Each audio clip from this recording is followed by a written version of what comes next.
ఈ సినిమా వాళ్ళకి ఏమైంది అసలు? ఈ మధ్య ఏమో ఒకళ్ళు వచ్చి అమ్మాయిలు ఎలాంటి డ్రెస్ వేసుకోవాలో చెప్తారు, ఇంకొకళ్ళు వచ్చి పార్ట్నర్ని ఎలా చూసుకోవాలో చెప్తారు.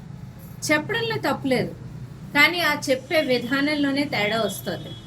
కానీ వాళ్ళు మనం బయట ఎలాంటి డ్రెస్ వేసుకోవాలో చెప్తుంటారు, కానీ వాళ్ళు నటించే సినిమాలో డైరెక్టర్స్కి చెప్తారా ఇలాంటి డ్రెస్ వేసుకుంటేనే మేము వాళ్ళ పక్కన నటిస్తామని? చెప్పరు.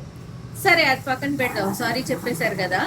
కానీ ఇంకొకళ్ళేమో 4 బిర్యానీలు తింటేనే కదా మీ పార్ట్నర్ ఎలా ఉంటారో తెలిసేది, 4 రుచి చూసిన తర్వాతే కదా ఏది బాగుందో తెలుస్తుంది, date as many people as you want, ఇలాంటివి చెప్పడం, అది కూడా ఒక పబ్లిక్ పర్సనాలిటీ, ఒక పబ్లిక్ ఫోరంలో. తప్పులేదు, మీరు చెప్పండి, మీ ఇంటెన్షన్ కరెక్టే అయ్యి ఉండొచ్చు. Probably you might want to say, don't just jump to a conclusion after meeting one person.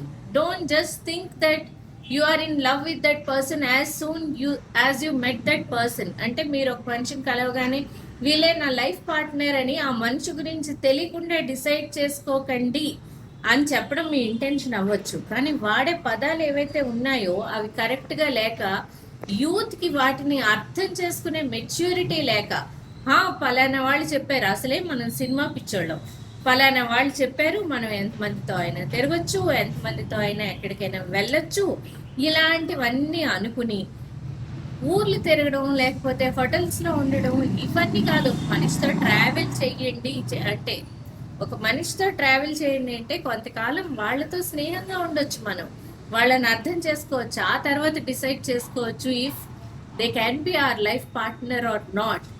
ఆ చెప్పడం, మనం వాడే పదాలు మన పర్సనాలిటీని రిఫ్లెక్ట్ చేస్తాయి. పర్టికులర్లీ పబ్లిక్ పర్సనాలిటీస్ పబ్లిక్ ఫోరమ్స్లో మాట్లాడేటప్పుడు మనం చాలా జాగ్రత్తగా ఆచితూచి మాట్లాడితే మనం కరెక్ట్ మెసేజ్ని యూత్కి ఇచ్చిన వాళ్ళం అవుతాం. మీరేమంటారు దీని గురించి?